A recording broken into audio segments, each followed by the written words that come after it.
Assalamualaikum warahmatullahi wabarakatuh. Halo Tribuners, bertemu lagi bersama saya Yoso Mulyawan dalam acara Tindak Tribun Kriminal dan Hukum.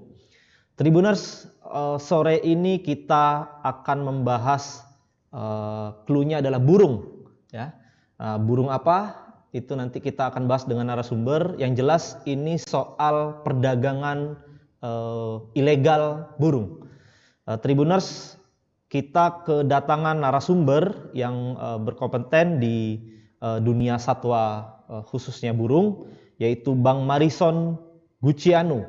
Beliau adalah Direktur Eksekutif lembaga yang bernama Flight Protecting Indonesia's Birds, atau nanti yang akan saya singkat dengan Flight.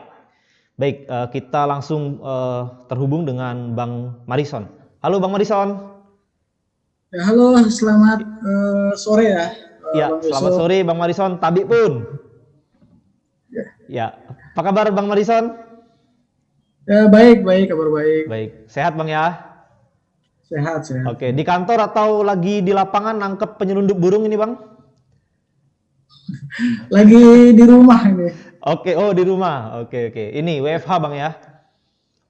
Ya. Iya. Oke, Bang Marison. Ini kita sore ini bahas mengenai pelestarian satwa burung di antara perdagangan ilegal. Nah, jadi memang lembaganya Bang Marison, Flight, ini sangat concern dengan pelestarian burung, kemudian juga bagaimana pelestarian burung itu sepertinya terhambat dengan adanya perdagangan ilegal yang dilakukan oleh oknum-oknum, pihak-pihak yang tidak bertanggung jawab.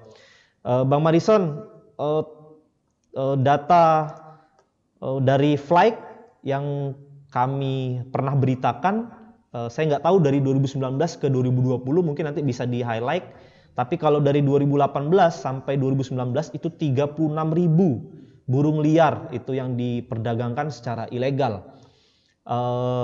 Rata-rata itu diperdagangkan tanpa dokumen resmi. Asalnya macam-macam, rata-rata Lampung menjadi tempat transit sebelum ke Jakarta dan Pulau Jawa. Ada dari Riau, Jambi, Sumatera Selatan. Mungkin nanti Bang Marison bisa cerita lebih detail. Kalau kasus terakhir, kalau tidak salah pekan lalu Bang ya, nanti mungkin Bang Marison cerita juga 1.700 burung yang diamankan karena tanpa dokumen resmi. Kemudian akhir Juli itu 1.500 burung juga diamankan karena dikirim tanpa dokumen resmi.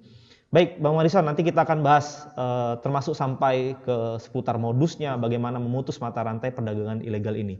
Kita mulai, Bang Marison. Bang Marison, sebelum masuk ke soal perdagangan ilegalnya, modus-modus dan lain sebagainya, sebetulnya burung apa saja sih, Bang, yang termasuk kategori liar dan dilindungi, kemudian burung yang burung yang perbedaannya dengan burung yang biasa, burung yang bisa diperjualbelikan. Silakan Bang Marison. Ya, kalau burung liar ini kan burung yang diambil itu atau yang hidup tuh dari alam liar ya. Iya. Burung yang biasa tuh itu ada juga burung yang sudah diternakan itu ada juga. Nah, hampir sebagian besar saya pikir lebih dari 90%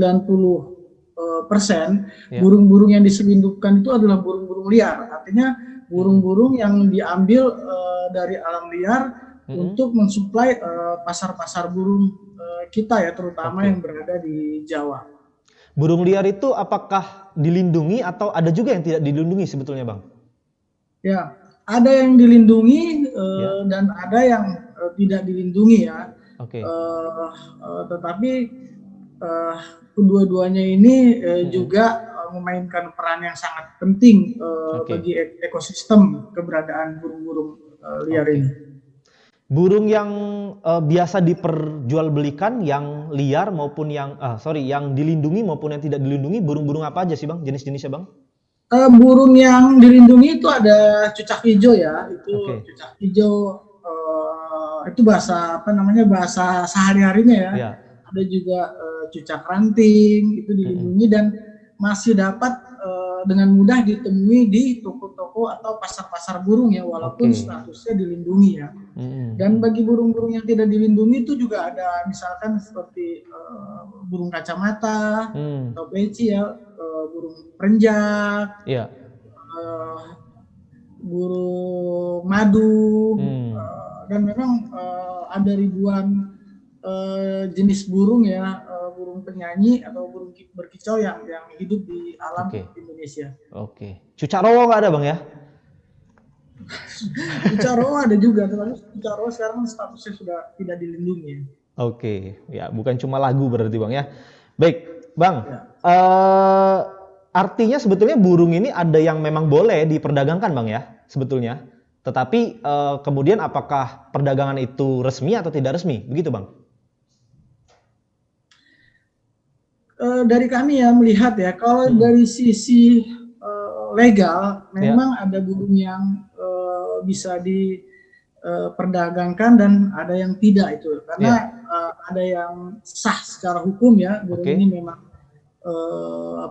legal, dan ada yang tidak. Tetapi kalau dari sisi kesejahteraan satwa, kami memandang bahwa ya burung ini tempatnya memang di alam ya. Di alam, bukan di kandang gitu. Jadi burung yang hidup di kandang itu sama sekali tidak mempunyai manfaat bagi ekosistem dan bagi kesejahteraan burung itu sendiri. Artinya jadi hanya untuk kesenangan pemilik ya. Artinya baik dilindungi maupun tidak dilindungi, tetapi ketika itu burung liar maka hidupnya di alam bebas, bukan untuk diperdagangkan. Walaupun secara tempatnya legal memang di alam liar. Betul. Walaupun secara legal tadi ada yang boleh dan tidak, tergantung bagaimana legalitasnya Bang ya. Nah Bang, kalau yang kita sering turun, flight sering turun, kemudian bersama aparat menangkap, itu kan rata-rata yang kami tangkap adalah perdagangan tanpa dokumen resmi. Artinya ketika itu resmi sebetulnya boleh-boleh saja Bang. Seperti apa Bang aturannya Bang? Ya memang begini ya, itu setiap tahun Kementerian Lingkungan Hidup, Kementerian Kehutanan dan Lingkungan Hidup itu mengeluarkan kuota atau batas jumlah dari burung yang boleh ditangkap ya di alam liar. Kuota itu diberikan kepada pedagang, misalkan burung kacamata atau burung peci setiap tahun hanya boleh ditangkap 1.000 atau 500 ya. Tetapi di lapangan kita menemukan kuota ini kan sedikit ya. Di lapangan kita menemukan hasil investigasi kita itu jutaan burung yang ditangkap dari alam, kemudian dikirim ke pasar-pasar dan dijual secara bebas. Artinya kami mencatat kalau untuk khusus burung Sumatera itu ada sekitar 14 juta burung penyanyi ya yang ditangkap secara ilegal dari alam untuk memenuhi kebutuhan atau permintaan dari pasar-pasar burung ya. Itu kuota diberikan kepada perorangan, pedagang perorangan atau seperti apa Bang? Kuota itu diberikan kepada badan hukum, misalkan usaha ya. Jadi usaha yang sudah memiliki badan hukum dan izin untuk menangkap burung di alam. Tetapi gini, hasil temuan kami di lapangan justru banyak pemegang izin ini yang nakal ya gitu. Jadi pertama ya modusnya mereka ada juga yang kami temui pernah memalsukan izin. Jadi menambah jumlah seorang pedagang itu dia misalkan mendapatkan izin untuk menangkap dan mengirim 250 ekor burung. Tetapi kemudian dalam waktu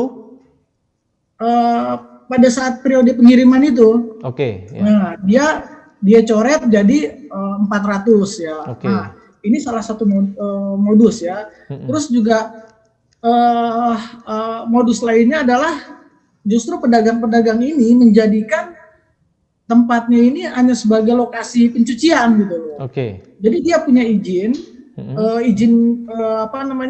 burung yang ditangkap terbatas, tapi kemudian jumlah jumlah burungnya itu jauh melebihi itu ya, dan banyak diambil dari alam liar gitu. Nah, Kenapa ini bisa terjadi? Ini bisa terjadi karena adalah lemahnya penegakan hukum dari instansi terkait. Oke.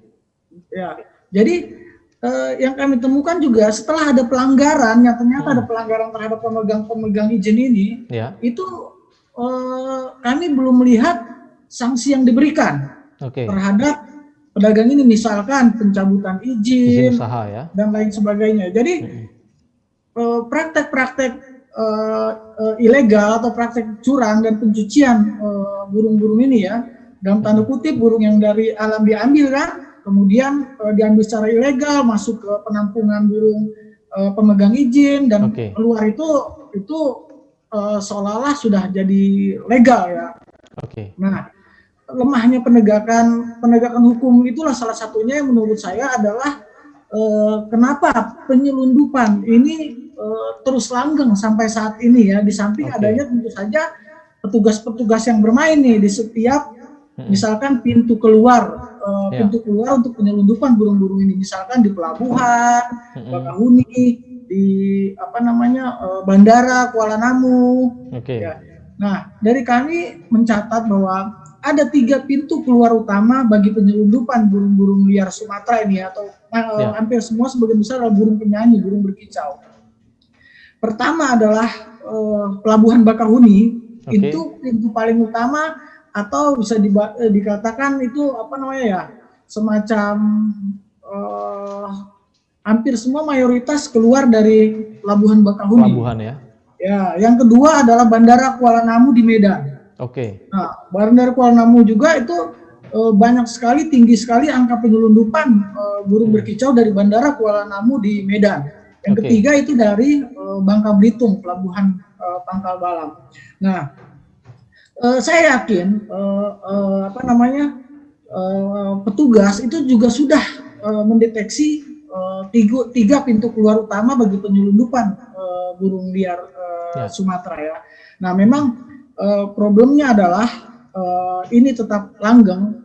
Itu kami meyakini, ya, adanya semacam kong kali kong antara para penyelundup dengan petugas di lapangan, ya. Dan juga kami memang tidak memungkiri bahwa banyak petugas yang bersih, tetapi juga ada beberapa oknum yang di lapangan yang bermain dalam upaya penyelundupan burung berkicau dari Sumatera ke Jawa ini. Bang, tadi disebutkan ada perusahaan yang sebetulnya dia punya izin resmi, tetapi kemudian dia memainkan kuota itu. Misalkan dia cuma dapat berapa, diperbesar kuota untuk penangkapan burung. Tapi ada juga nggak, Bang, perusahaan-perusahaan yang memang sebetulnya dia nggak punya izin, tapi dia beroperasi dalam penyelundupan burung ini? Ya, banyak, itu banyak juga, ya. Jadi terutama misalkan dia nggak punya sama sekali, nggak punya badan hukum perusahaan atau nggak punya badan usaha, tetapi dia jadi pengumpul, itu banyak juga. Dan hal yang seperti itu kan udah secara kasat mata melanggar aturan, melanggar hukum, kan. Jadi memang mudah dan terang-terangan itu bisa ditindak, ya. Nah, tetapi ketika yang berizin ini saya lihat petugas kelihatan setengah hati ya untuk menindak penyelundup yang menyalahgunakan izinnya itu. Bang, tadi ketika burung itu ditangkap dari alam bebas kemudian dijual.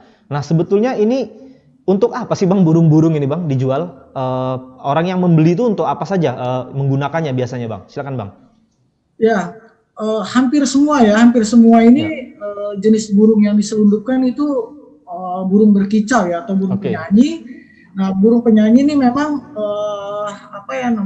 sudah sejak dahulu, terutama bagi masyarakat Jawa itu menjadi tradisi, ya. Tradisi untuk memelihara burung di dalam kandang, kemudian mendengarkan nyanyian mereka, lagu-lagu mereka, ya. Kalau dulu tradisi itu terkait dengan mungkin status sosial, ya, dari pemilik burung, tetapi sekarang ini kan sudah jadi tren, ya.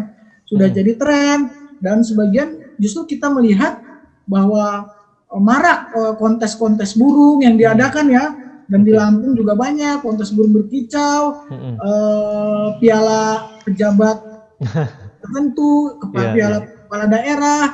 Nah, menurut saya juga kontes burung ini adalah trigger atau pemicu bagi maraknya perburuan dan penyelundupan burung berkicau Sumatera. Ya, karena pasarnya ada Bang ya, banyak pasarnya, permintaan banyak ya. Ya, pasar ada, permintaan banyak. Nah, tetapi untuk memenuhi kebutuhan itu, kebutuhan pasar, ini breeding atau peternakan burung itu jumlahnya sangat kecil ya. Jadi sekitar mungkin di bawah 5% lah yang untuk bisa memenuhi kebutuhan pasar ini, untuk memenuhi permintaan, dan sekitar 95% itu merupakan tangkapan dari alam. Ya. Oke Bang, sebelum itu kita pengen tahu nih Bang, regulasinya, aturannya apa saja sih Bang yang terkait dengan perdagangan satwa khususnya burung ini Bang.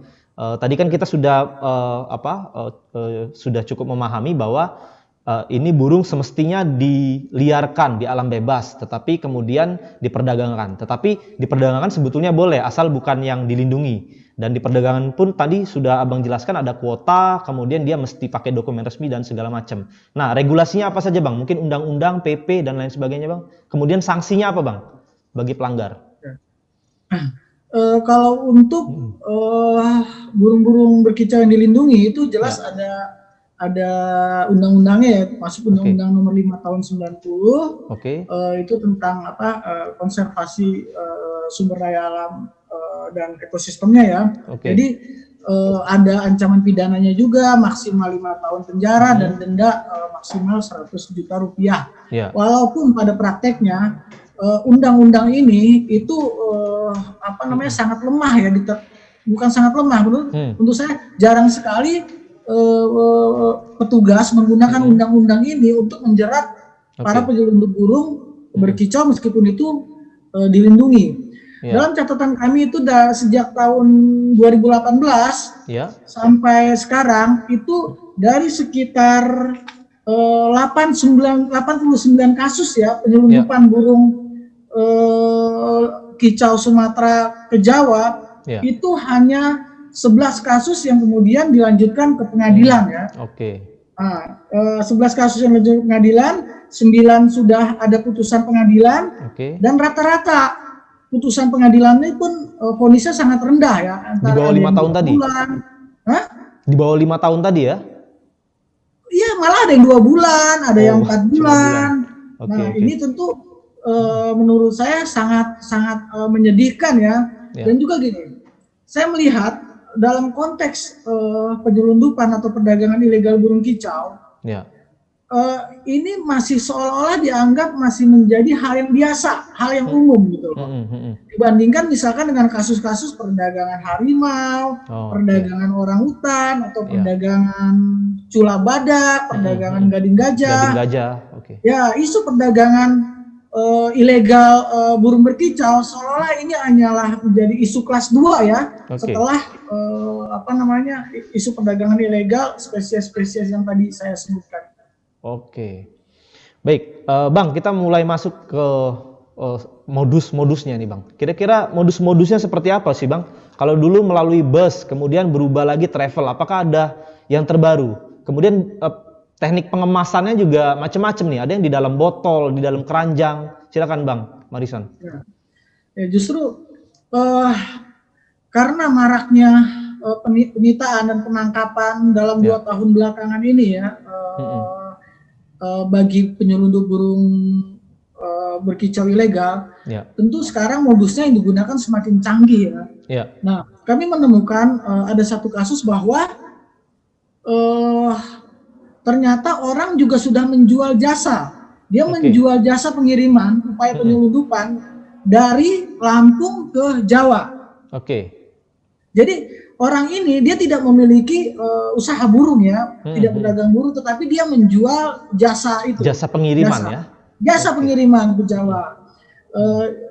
Di lokasinya di Lampung, dan ternyata setelah kami temukan kenapa dia menjual jasa pengiriman itu, dia punya ternyata terkoneksi dengan oknum-oknum petugas di pelabuhan.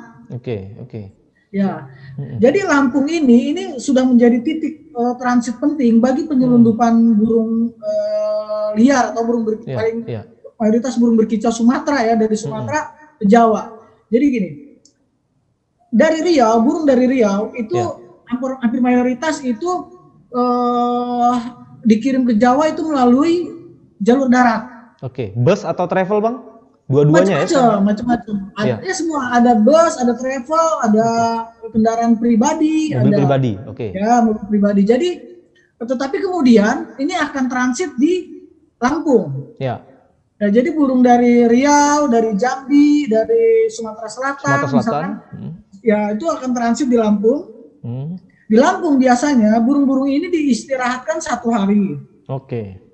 Nah, supaya kondisi burung segar kembali sebelum menyeberang ke Pulau Jawa ya.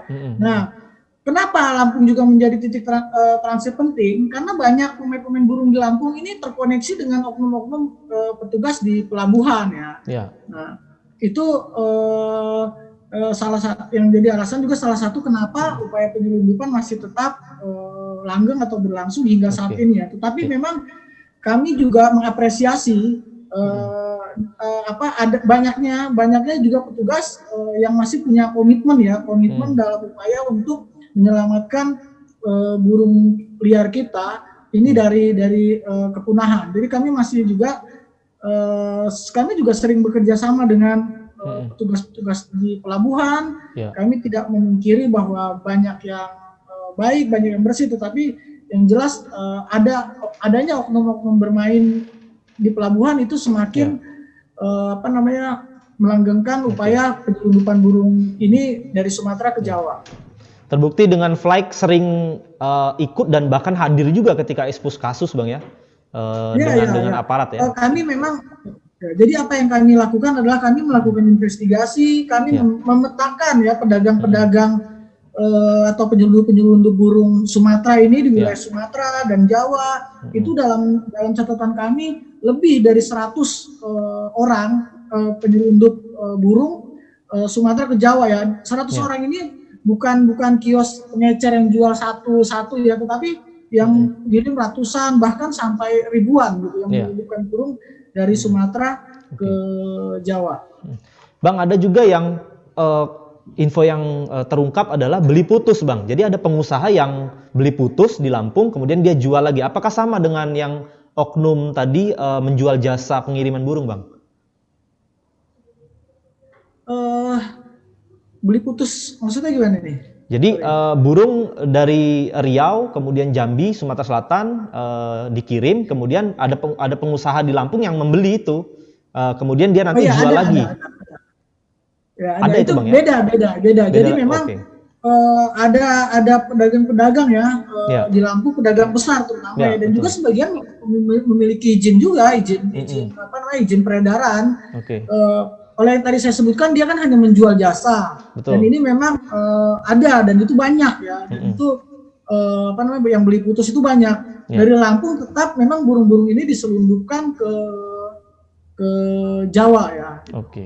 Dan yang jelas memang sekarang pedagang-pedagang atau para penyelundup burung ini memang sangat berhati-hati ya, karena memang istilahnya kalau sebelumnya 2 tahun lalu itu mereka dalam tanda kutip tanpa perlawanan ya, sekarang justru upaya penyelundupan yang mereka lakukan itu dilawan habis-habisan ya oleh petugas dan juga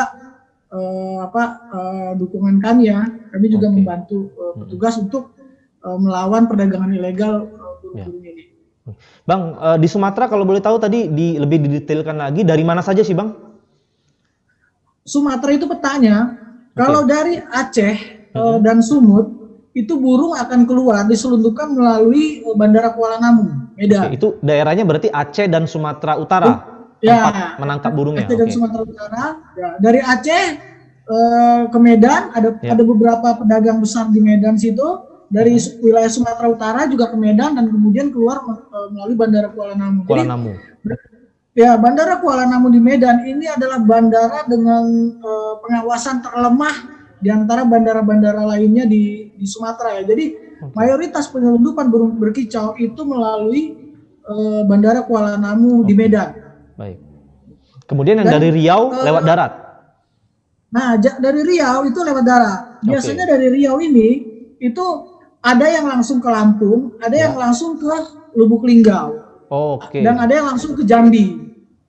Oke. Nah, dari Jambi, dari Lubuk Linggau, dari apa namanya Sumatera Selatan itu baru kemudian ke Lampung. Oke. Nah, dari Lampung kemudian ke Jawa ya. Dan memang gini, panjangnya rute penyelundupan burung ilegal ini yang pada akhirnya menyebabkan banyaknya kematian dalam apa rantai distribusi ini, Mas. Jadi bayangkan saja burung dari Riau itu kan ke Lampung itu melewati perjalanan yang panjang dan juga ditempatkan di tempat yang tidak layak, ya kan. Betul. Hanya box-box buah seperti itu. Nah, kondisi inilah yang kemudian menyebabkan burung-burung ini banyak yang mati sebelum tiba di tujuan. Jadi saya pernah melakukan investigasi. Ini pengakuan dari supir yang membawa burung ini. Dia pernah membawa burung dari Lampung, Bandar Lampung dengan tujuan ke Bandung. Kemudian karena situasi hujan, atapnya itu juga apa namanya terpalnya bocor, itu yang hidup burung itu dari sekitar 2.000 itu hanya 200 ekor. Cuma berapa persennya Bang ya? 10%-nya ya? Cuma berapa persennya. Oke. Tapi memang perdagangan penyelundupan burung ini sangat menggiurkan, Mas, terutama bagi pedagang-pedagang besar ya. Karena apa?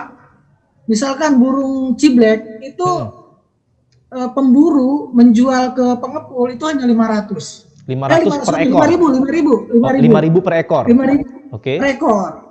Tetapi kemudian pedagang menjual ke pasar itu sekitar 15.000. Atau 20.000. Jadi kadang-kadang pemburu ini juga menjual seharga 5.000 ke bawah, ada 4.000, ada 3.000 satu ekor. Jadi total yang menguntungkan dari bisnis perdagangan ilegal burung kicau ini adalah pedagang-pedagang besar gitu, bukan apa namanya pemburu-pemburu ini. Jadi pemburu-pemburu ini menurut saya hanya jadi korban dari ketamakan pedagang-pedagang besar ini. Ya, pedagang besar menjual lagi berapa Bang? Kalau dia beli 15.000, 20.000? Di pasar itu ya bisa jadi 25, 25.000, 30.000. Pedagang besar itu menjual 20.000 sampai 25.000. Tetapi pemburu menjualnya hanya sekitar berkisar 3.000, kadang 4.000 gitu. Kadang 5.000, tergantung memang harga pasar yang berlaku saat itu. Baik. Bang, tadi disebut juga selain Bandara Kuala Namu, kemudian ada yang lewat Pelabuhan Bakauni, ada juga yang Bangka, Bang. Itu seperti apa kalau lewat Bangka? Itu lewat pelabuhan Pangkal Balam di Bangka Belitung ya. Karena memang akhir-akhir ini pengawasan terhadap penyelundupan atau peredaran burung ilegal ini sangat ketat ya di Pelabuhan Bakauni. Tentu para penyelundup ini kan mencari jalan lain. Nah, jalan lain salah satunya ya melalui pelabuhan di Bangka Belitung itu ya. Tetapi memang itu langsung kemana itu Bang?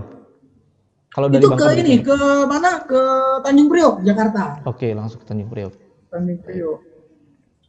Ya, Bang, kalau boleh tahu sebetulnya pemburu itu menangkapnya seperti apa, Bang? Apakah ada aturannya juga? Misalkan kalau seperti kita penangkapan ikan kan tidak boleh dibom, tidak boleh dipukat.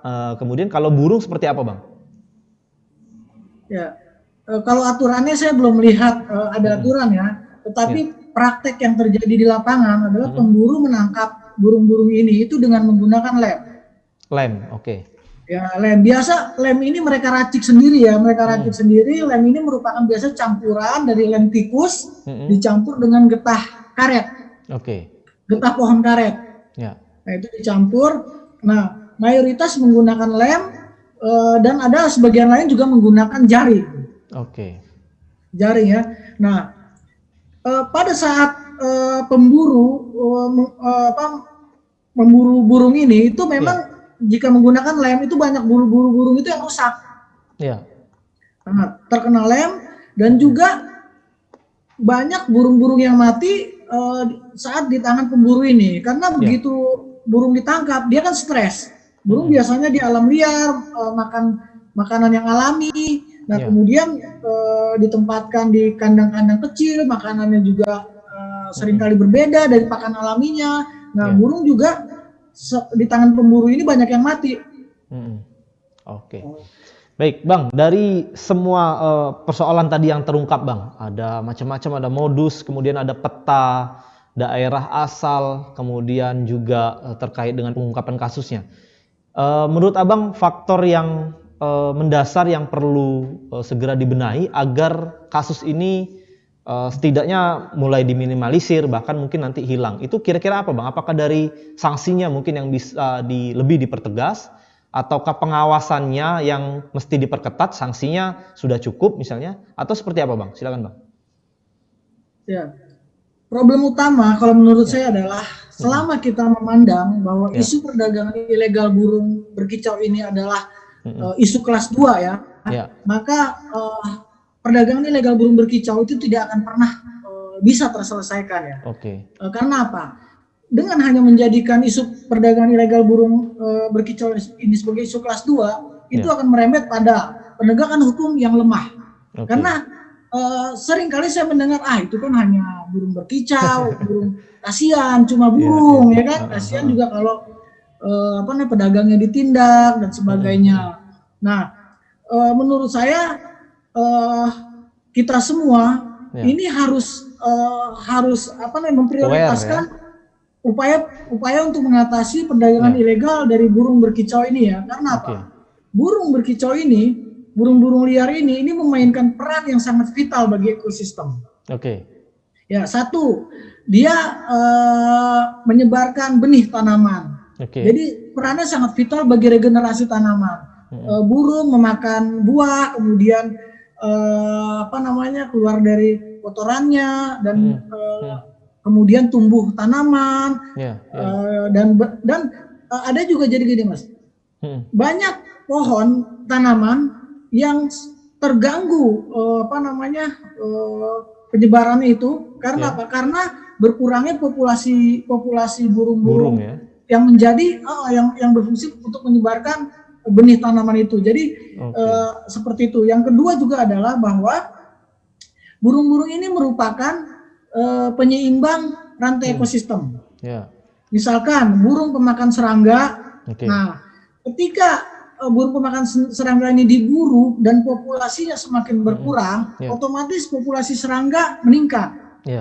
Ya, karena apa?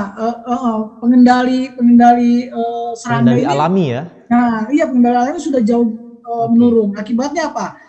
Serangga menjadi kemudian hama, populasi meningkat menjadi hama bagi pertanian. Nah, menurut saya walaupun seringkali banyak pihak menekankan yang mencoba bertahan terhadap untuk melanggengkan industri perdagangan burung ini ya, menurut saya nilai ekonomi yang diambil dari perdagangan ilegal burung berkicau ini, misalkan ya dari pembuat kandang, pemburu, pedagang, nilai uang yang berputar itu tidak sebanding dengan kerusakan ekologi bila burung-burung ini punah di alam. Jadi sebelum bencana ekologi ini menimpa kita, memang sudah seharusnya dan kewajiban kita semua untuk menjaga populasi burung ini agar tetap hidup di alam liar. Berarti dari cara berpikirnya dulu Bang ya, jangan menganggap ini kasus yang sepele, apalagi sekarang trennya adalah tren main burung ya. Artinya pasarnya memang pasarnya besar. Kemudian yang kedua tadi memahami bahwa burung ini sangat penting keberadaannya di alam kita gitu Bang ya. Bang. Dan juga gini Bang, Flat ini kan sebuah organisasi yang baru ya, baru 2 tahun. Kenapa kemudian kami ini berhimpun ya teman-teman di Flight? Karena kita ada titik persamaan ya bahwa burung-burung berkicau ini harus diselamatkan. Dan kami belum melihat satupun organisasi yang fokus pada perdagangan burung ya. Kalau mungkin perdagangan fokus pada perdagangan gajah atau orang hutan dan lain-lain kan sudah banyak itu, tapi fokus pada perdagangan burung untuk menyelamatkan burung-burung berkicau ini dari perdagangan ilegal. Kami belum melihat itu. Nah, kemudian kami berhimpun dengan adanya keresahan yang sama terhadap menghilangnya dengan sangat cepat populasi burung berkicau di alam liar kita. Oke. Nah, itu juga yang pengen saya tanyain, cuma memang di terakhir tadi Bang. Mungkin publik belum terlalu banyak mengenal lembaga Flight Protecting Indonesia's Birds ini. Mungkin bisa dijelaskan ada anggotanya berapa, kemudian di daerah mana markas dari Flight ini, kemudian beroperasi di mana saja, termasuk mungkin ini bagaimana pendanaannya dari Flight ini seperti apa? Silakan Bang. Ya, kami fokus untuk saat ini ya, fokus di Sumatera. Itu kami fokus di Sumatera untuk menyelamatkan populasi burung-burung berkicau Sumatera, karena kami melihat untuk saat ini ancaman terbesar bagi burung-burung berkicau itu ada di Sumatera. Karena Sumatera ini ada pulau yang terdekat dengan Jawa. Jawa ini adalah pasar terbesar bagi burung-burung berkicau. Karena ini juga menyangkut tradisi bagi masyarakat Jawa yang sudah turun-temurun untuk memelihara burung kicau ya. Jadi ancaman burung Sumatera itu paling besar sekarang dibandingkan burung-burung berkicau yang ada di pulau-pulau lainnya ya. Dan justru gini Mas, hasil investigasi kami justru menemukan bahwa banyak dari burung-burung itu tidak berasal dari Lampung, tidak diambil dari Lampung. Ya, jadi transit aja di sini ya. Ya, di transit aja. Jadi ini juga perlu survei lanjutan. Kami meyakini bahwa burung-burung berkicau itu di Lampung itu populasinya juga sudah sangat jauh menurun ya. Makanya kemudian burung-burung itu diambil dari daerah-daerah lain ya. Masih di atas Sumatera ya? Iya, di atas Sumatera. Saya melihat juga bahwa burung berkicau Sumatera ini sudah mengalami krisis ya. Sekarang justru marak banyak burung-burung itu diambil dari Malaysia dan Thailand. Itu masuk melalui Batam dan Kepulauan Meranti di Riau. Jadi kita bisa bayangkan bahwa sekarang Indonesia ini, terutama Jawa dan Sumatera, justru yang memiliki kekayaan keanekaragaman hayati sangat tinggi ya. Itu burungnya populasinya sudah sangat menurun drastis. Justru burung-burung dari luar lah kemudian yang masuk ke Indonesia. Ini tentu menurut saya sangat menyedihkan ya. Markas kita di mana Bang? Kantor kita Bang? Kantor kami ada di Jakarta, ada di Lampung ya. Dan memang kami menempatkan banyak tim investigator di hampir seluruh provinsi di Sumatera ya. Itu. Dan kami sekarang bekerja memang untuk berfokus juga mencegah burung-burung ini keluar jauh Mas dari habitatnya. Misalkan burung di Riau, kalau bisa ditangkap di Riau, maka lebih baik ditangkap di Riau dan dilepaskan di sana. Ketimbang kemudian menunggu mereka untuk ditangkap sampai ke Bakahuni di Bakahuni. Iya, kalau dilepaskan di Lampung, burung yang di Lampung yang banyak Bang ya, di daerah asalnya tetap berkurang artinya kan? Iya. Baik, Bang, terakhir mungkin Bang, pesan-pesan dari Flight kira-kira seperti apa Bang, termasuk untuk pengusaha-pengusaha burung yang memang resmi, kemudian termasuk juga untuk aparat keamanan. Silakan Bang. Ya, apa yang ingin kami sampaikan adalah keprihatinan ya, keprihatinan, dan kadang-kadang juga saya sangat sedih sekali dan juga seringkali menangis melihat kondisi burung-burung kita ya, begitu mudah ditangkap dari alam, kemudian mereka menderita sepanjang perjalanan, sebagian besar yang mati. Nah, orang-orang seringkali melihat ketika di pasar-pasar ini burung ini warnanya bagus, suaranya merdu, tetapi tidak melihat bagaimana di belakang dari bisnis ilegal burung berkicau ini ya. Nah, kami juga menghimbau, menyarankan bahwa burung itu hidup di alam liar, jadi biarkan mereka tetap hidup di alam untuk berfungsi menyebarkan benih tanaman, menjaga keseimbangan rantai makanan, mengurung burung di dalam sangkar itu sama sekali tidak berguna ya bagi ekosistem, bagi alam, dan bagi burung itu sendiri ya. Nah, itu menurut saya hanyalah sebuah sikap dan sifat egois ya dari kita yang ingin senang sendiri mendengar suara burung, mendengar nyanyian burung, tetapi kita tidak pernah memahami adanya penderitaan burung dan kerusakan ekosistem yang timbul dari perilaku kita memelihara burung di dalam kandang. Istilah sederhananya peri kehewanan Bang ya, kita mesti punya peri keburungan malah Bang ya. Fokus lagi. Baik, Bang Madison, menarik sekali nih Bang, ada banyak cerita ini, apalagi ini siang-siang ngomongin burung nih Bang ya. Nah, tapi ini beneran burung, terutama kaitannya dengan kasus-kasus perdagangan ilegal burung. Baik, sebetulnya masih banyak lagi pertanyaan, tetapi waktu membatasi kita, Bang Madison. Next time kita masih bisa berdiskusi lagi. Kita juga sering wartawan kita kontak Bang Madison, mungkin ketemu di lapangan, wawancara, mungkin masih bisa kirim-kirim rilis mengenai info-info tentang seputar perdagangan ilegal burung. Terima kasih sekali lagi Bang Madison atas perkenannya berbagi informasi kepada kita. Salam buat teman-teman. Selamat sore Bang. Ya, selamat sore, terima kasih. Ya, sama-sama Bang Madison.